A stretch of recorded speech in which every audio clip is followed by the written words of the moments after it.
दोस्तों नमस्कार। स्वागत है आप सभी का मेरे YouTube चैनल के आर हिंदी कहानियां में। आज की कहानी सुनकर आपके भी रोंगटे खड़े हो जाएंगे, आपके पैरों तले जमीन खिसक जाएगी और आप सोचने पर मजबूर हो जाएंगे। कहानी को डिटेल से जानने के लिए वीडियो में लास्ट तक बने रहें। तो चलिए कहानी को शुरू करते हैं। ये कहानी है तेलंगाना की राजधानी हैदराबाद की। इसी हैदराबाद के वेंकटेश्वरा नगर कॉलोनी की रहने वाली 35 साल की पी वेंकटा माधवी पिछले 16 जनवरी 2025 को अचानक अपने घर से गायब हो गई। माधवी वैसे तो मूल रूप से आंध्र प्रदेश के नांदयाल की रहने वाली थी, लेकिन इस घटना से 13 साल पहले यानी साल 2012 में माधवी की शादी गुरु मूर्ति से हो गई थी। गुरु मूर्ति आंध्र प्रदेश की प्रकाशम जिले का रहने वाला है। 45 साल का गुरु मूर्ति पहले एक फौजी के तौर पर इंडियन आर्मी में नौकरी करता था, लेकिन साल 2020 में वो आर्मी से रिटायर हो गया था। रिटायर होने के बाद गुरु मूर्ति अपनी बीवी और बच्चों के साथ हैदराबाद में सेटल हो गया। गुरु मूर्ति इन दिनों defence research and development organisation यानी DRDO के कंचनबाग सेंटर में एक सिक्योरिटी गार्ड की नौकरी करने लगा था। माधवी और गुरु मूर्ति के 2 बच्चे भी हैं, यानी अगर देखा जाए तो उन दोनों की काफी खुशहाल जिंदगी थी। लेकिन सब कुछ अच्छा होने के बावजूद भी 16 जनवरी को माधुरी अचानक अपने घर से गायब हो गई थी। माधवी अक्सर अपने माता पिता से फोन पर बात किया करती थी, लेकिन 16 जनवरी को माधवी अपने घर से गायब क्या हुई, उसका मोबाइल फोन भी स्विच ऑफ हो गया था।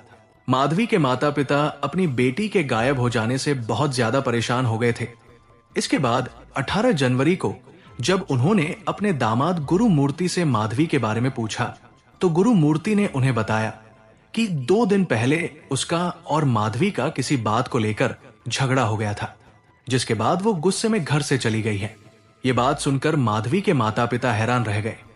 वो अपनी बेटी की तलाश में हैदराबाद की वेंकटेश्वरा नगर कॉलोनी में अपने दामाद गुरु मूर्ति के घर पहुंच गए।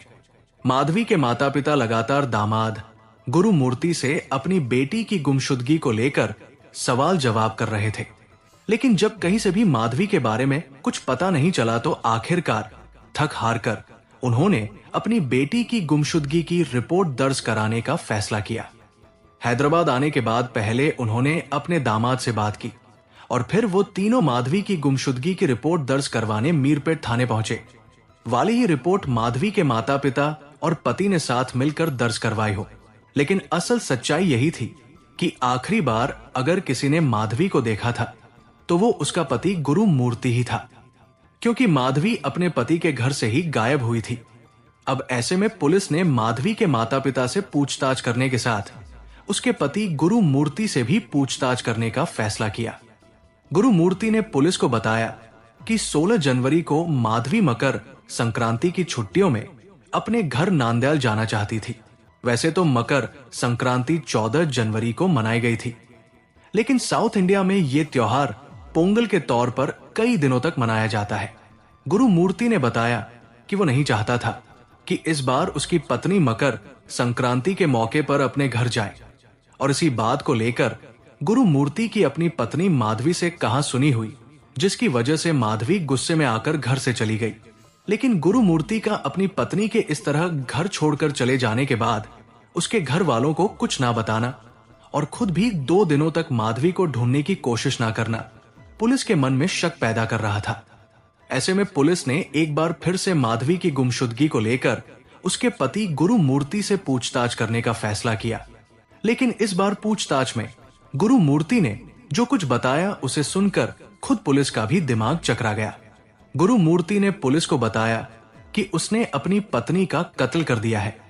उसने सिर्फ कत्ल ही नहीं किया, बल्कि हत्या करने के बाद उसने माधवी की लाश को भी ठिकाने लगा दिया था। लेकिन अब सवाल यह था कि आखिर गुरुमूर्ति ने केवल 2 दिनों के अंदर ऐसा क्या किया था कि उसने माधवी की पूरी लाश को ही ठिकाने लगा दिया था। और जब पुलिस ने इस बारे में पूछा तो गुरु मूर्ति ने इसका भी जवाब दिया। गुरु मूर्ति ने पुलिस को बताया कि 16 जनवरी को माधवी के साथ हुए झगड़े के दौरान पहले उसने माधवी की जान ली और फिर उसकी लाश को छोटे छोटे टुकड़ों में काट दिया। और जब ये वारदात हुई तो उस समय उनके दोनों बच्चे भी घर पर नहीं थे। उस दिन माधवी के दोनों बच्चे मकर संक्रांति की छुट्टियों में गुरु मूर्ति की बहन यानी अपनी बुआ के घर गए हुए थे।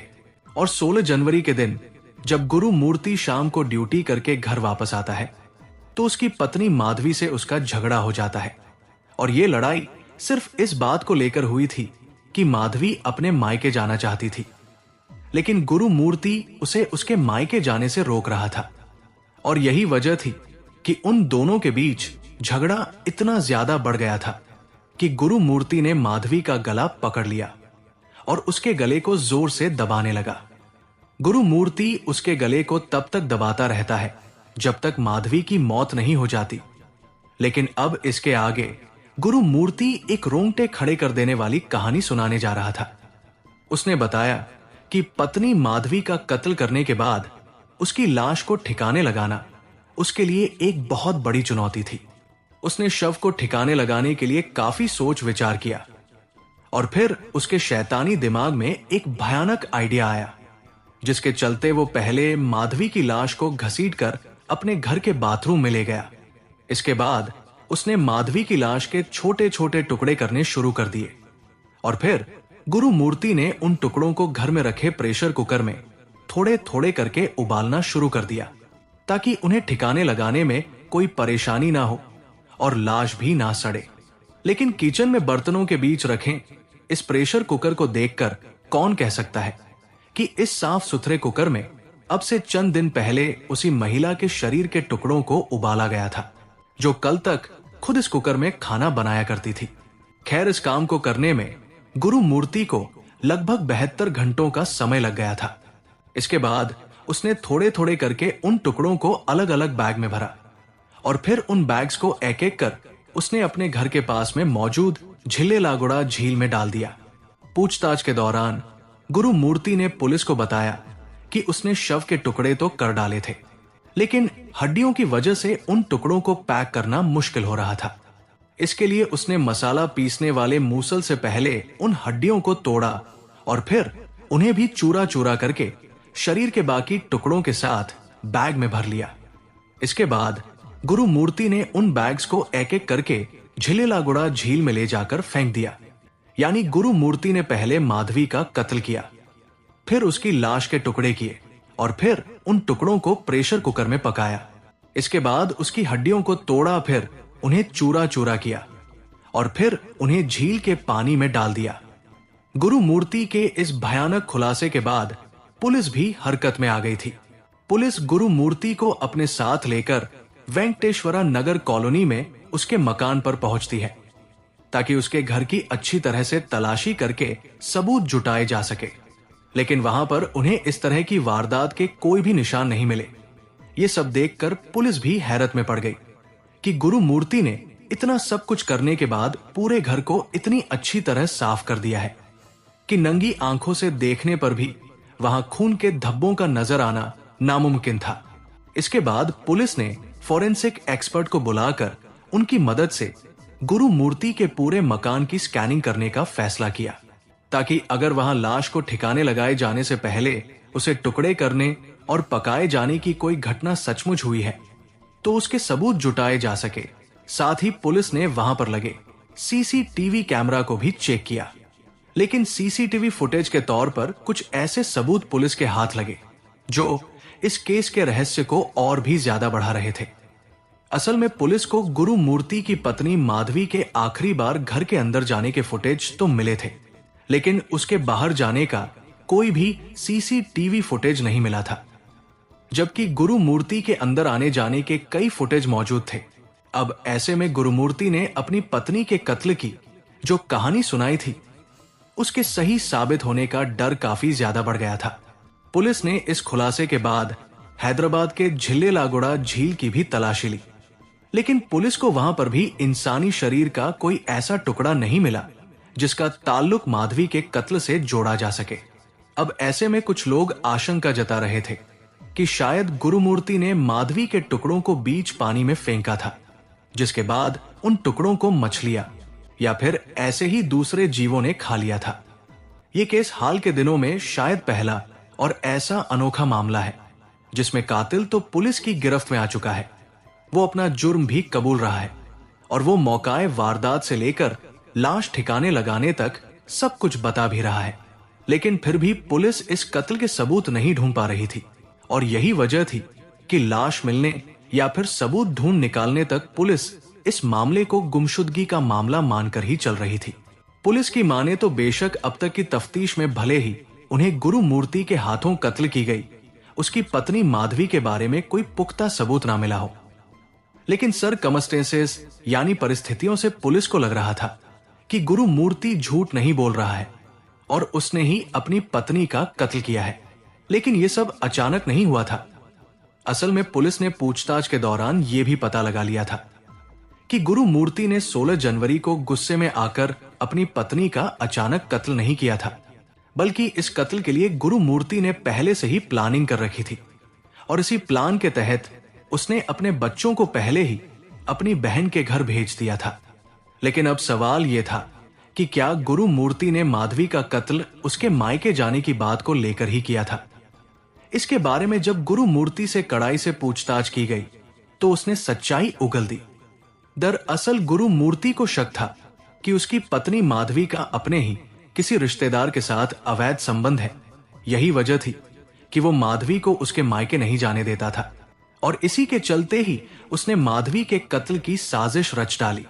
असल में गिरफ्तारी के बाद गुरु मूर्ति ने पहले यह बताया था कि उसने गुस्से में आकर ही अपनी पत्नी का कत्ल किया है, लेकिन जब जांच आगे बढ़ी तो पुलिस इस नतीजे पर पहुंचती है कि यह गुस्से में किया गया कत्ल नहीं बल्कि एक सोची समझी साजिश थी, जिसके तहत माधवी का कत्ल करने के बाद गुरु मूर्ति 2 दिनों तक उसकी लाश को चाकू से काट काट कर उसे टुकड़ों में उबालता रहा और घर के पास ही एक झील में फेंकता रहा। लेकिन अब पुलिस फोरेंसिक एक्सपर्ट की मदद से घटनास्थल से लेकर लाश को ठिकाने लगाने की जगह तक माधवी के कत्ल के सुराग तलाश करने की कोशिश कर रही है।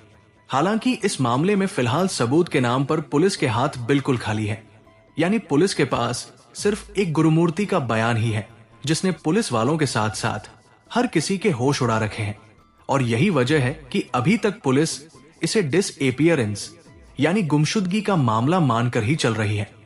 लेकिन अगर गुरु मूर्ति की सुनाई गई कहानी वाकई सही साबित हो जाती है तो ये एक भयानक सच्चाई होगी। दोस्तों, इस कहानी को सुनाने का उद्देश्य किसी का दिल दुखाना नहीं है, किसी को परेशान करना नहीं है, बल्कि आपको जागरूक करना है और आपको सचेत करना है ताकि आप लोग सतर्क रहें और सावधान रहें। तो दोस्तों, कैसी लगी ये स्टोरी कमेंट जरूर करें, वीडियो को लाइक करें और अपने दोस्तों को शेयर भी करें और आपसे गुजारिश है कि मेरे चैनल को सब्सक्राइब जरूर करें। फिर मिलेंगे ऐसी ही किसी सच्ची स्टोरी के साथ। तब तक के लिए धन्यवाद।